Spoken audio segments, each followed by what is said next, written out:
Hey guys, in today's lesson, training to run your first 5K, we are going to go ahead and look at the question of, do I run correctly? And I really believe it ties in nicely with the previous one because maybe you're doing everything correctly during this training program. You're listening to what I'm telling you to do. You're doing it on the days you're supposed to. You're listening to your body and maybe taking a day of extra rest here and there whenever your body's telling you that it needs to. You're working out at a comfortably hard pace, not too much, not too little, but you're still somehow feeling aches and pains and just wondering what's wrong. And another cause of injuries is probably even more common sense related is the running form that you may have. And a lot of people don't realize that they may be running incorrectly or doing things too repetitive with your running, and it causes overuse injuries as a result of that. So what we got to do today is we got to go over just some very basic, bare bones fundamentals about how you run properly. Because running may seem natural, and everybody has their own style, but there are a few things that you can do to run more efficiently and comfortably. So let me take you out onto the treadmill and I'll show you what I'm talking about. What I thought would be good to show you guys would be some examples of common incorrect running form and then how you can easily correct that. So as we've talked about, the treadmill is going to be your best surface for impact purposes. And then you have the soft surfaces with the track around the local high school and then a rails to trails kind of thing. So a treadmill makes an ideal location to do some of your runs, especially at the beginning while the weather's still cold. So when you start running, okay, it does not matter what speed you start at. So whether or not you need to run at, I'm going to put the treadmill at 3 miles per hour, and I can run at 3 miles per hour if I really wanted to, and I can trot at this pace. And if that's what you feel comfortable doing right now, if that's your comfortably hard pace, that's fine.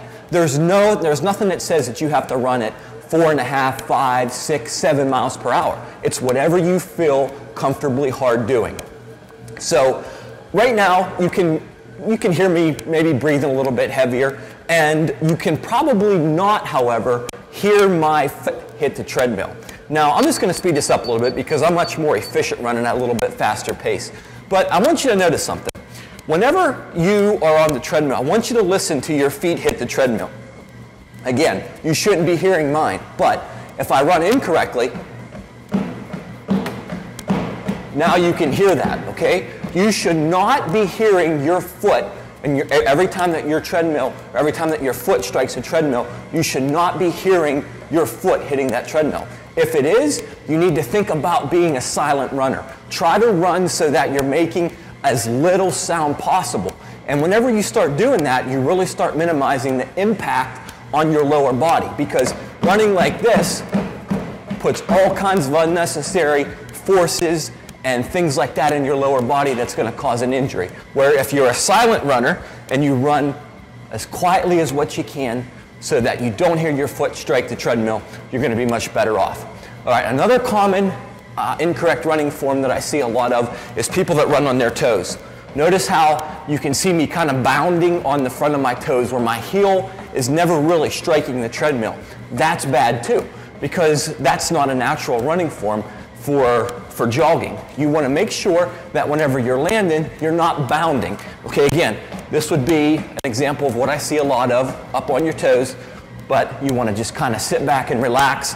Think about landing on the heel first, ever so subtly, and then pushing off on your toe. So it's a heel strike, minimal heel strike, pushing off on your toe on each stride. And then again, you don't want to be really inefficient. Well, you don't want to be doing one of these numbers either. All right, your arms should be relaxed along your side. They should just be pumping a little bit down along your hip level. They shouldn't be doing one of these unless you're doing an all-out sprint.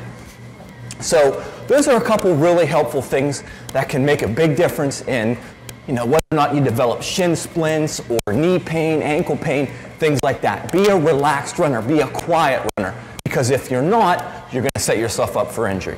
So hopefully that helped, and I will see you guys in the next lesson. Bye-bye.